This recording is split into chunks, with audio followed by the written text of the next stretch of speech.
Happy 9/11, everybody. I didn't want to be the first one to do a 9/11 joke, but y'all are pussies, so. This is actually my first ever stand-up, and I chose today to do my first ever stand-up because I knew I could never be the worst bomb that dropped on this stage. No, I'm actually really nervous to do it. I'm not nervous standing on stage is something I do, but I lack something a lot of the other comics have, which is a therapist. Yeah, I've never done therapy. It's like this unfair advantage. They have this test audience they can bounce their jokes off of, you know? But sometimes with some of you guys, I feel like it's the comedy is the test audience for the therapist. It's like, oh, that joke killed. I must really be fucked up. You know? But yeah, no, I don't need therapy. I did therapy once before. When I was in middle school, my mother actually tricked me into attending a therapy session. I thought we were getting in the car to go do something fun. The door slams. She turns around. She's like, Danny, you know I love you very much. And off to therapy we went, and you know I hated her for that, man. And I've always resented her, and I just kind of wish there was someone I could talk to about that.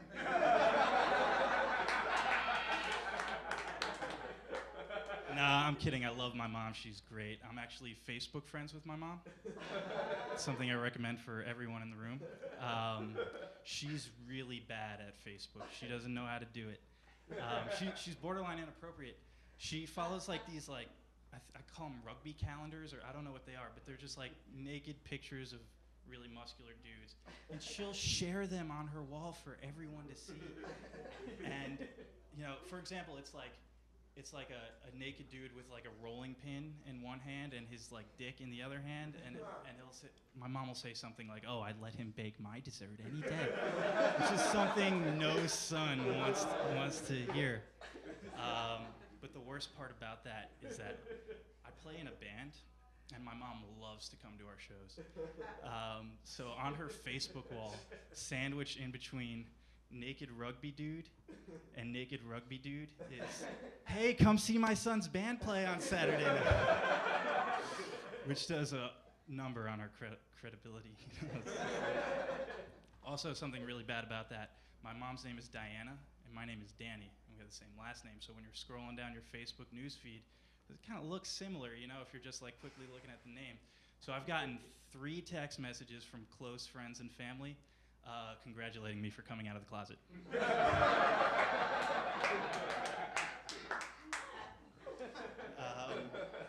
You guys see that new Sports Center commercial with Arnold Palmer, and he makes an Arnold Palmer? I think that's so profound. It'd be like, imagine getting an Arnold Palmer served to you from Arnold Palmer. It'd be like getting AIDS from Magic Johnson. That joke doesn't make any sense if you think about it. So I'm in the job market. I'm looking for a job. Any leads, let me know. I'm also single, which is equally as stressful. Jacking off is a lot like cashing unemployment checks. It's enough to get you through the week, but that's about it. Yeah, no, I mentioned I was single. I miss my girlfriend, man. Well, I miss having a girlfriend. I miss having unprotected sex is what I'm trying to say. It's really hard to go without, but you know, when you're doing that, it's like, it's tough, man, because like, you know, unprotected sex is great, it's so much better, but you know, you get really nervous because, you know, it doesn't always work, and you know that, and like, you know, it gets, you know, you're laying in bed with your girl, and it, you know, you're getting close, and she stops you short. And she's like, oh, it's her time of the month. And you're just like, oh, you're disappointed because you can't have sex, but in your head you're just thinking, oh, thank God it worked. Yeah. And you know, some girls do the once every 3-month period birth control, you know what I'm talking about?